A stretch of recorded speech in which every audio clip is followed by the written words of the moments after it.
pessoal, tudo bem por aí? Um beijo grande para vocês. Providane está com muita saudade de vocês. Esse ano a nossa festa junina vai ter que ser à distância, né? Então trouxe para vocês uma brincadeira que vocês podem fazer aí na casa de vocês. Pode convidar o papai, a mamãe, o mano, o cachorrinho, pode convidar todo mundo, certo? Bom, para fazer essa, qual é a brincadeira? A brincadeira vai ser a brincadeira de pular fogueira. Vocês vão brincar de pular fogueira aí na casinha de vocês. Para fazer a brincadeira, a gente pode usar uma tesoura e também a gente vai precisar de jornal. Jornal velho, pode ser revista, certo? O que vocês vão fazer? Primeiro nós vamos preparar a fogueira, tá? Então, já aproveita quem já sabe mexer com a tesoura, para treinar o movimento de recortar, né? Então a gente pode, fazer tirinhas, tirinhas de papel para fazer a nossa fogueira. Papai e a mamãe aí podem também ajudar vocês, pegar a tesourinha e treinar o recorte, certo? Para os pequenos que ainda não usam a tesoura, a gente treina o rasgar, que é uma atividade bem divertida também para fazer, Vocês podem fazer bastante bagunça aí na casinha de vocês, só depois tem que ajudar a arrumar, certo? Então, estamos preparando a nossa fogueira, com pedacinhos de jornal, ficou bastante jornal picado. Certo?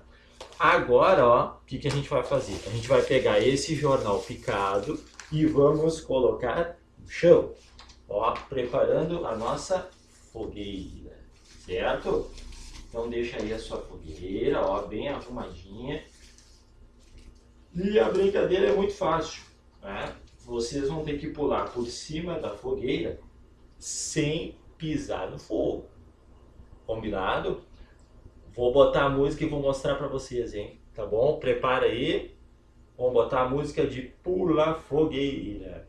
E aí vocês vão poder pular aí na casinha de vocês, uma vez para cada um.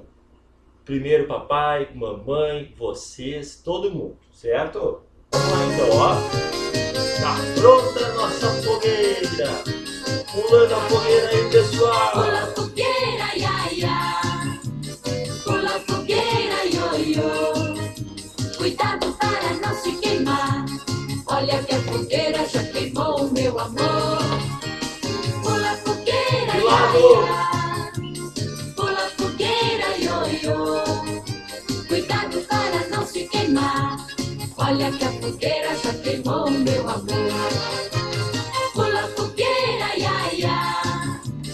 Pula fogueira, ioiô. Cuidado para não se queimar.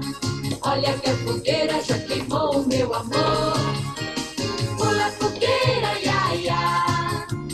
Pula fogueira, ioiô. Cuidado para não se queimar. Olha que a fogueira já queimou, meu amor. Pula fogueira, ia, ia. Pula fogueira, ioiô. Cuidado para não se queimar. Essa brincadeira cansa, hein? Mas é bom para vocês fazerem exercício aí na casinha de vocês. Combinado? Beijo grande!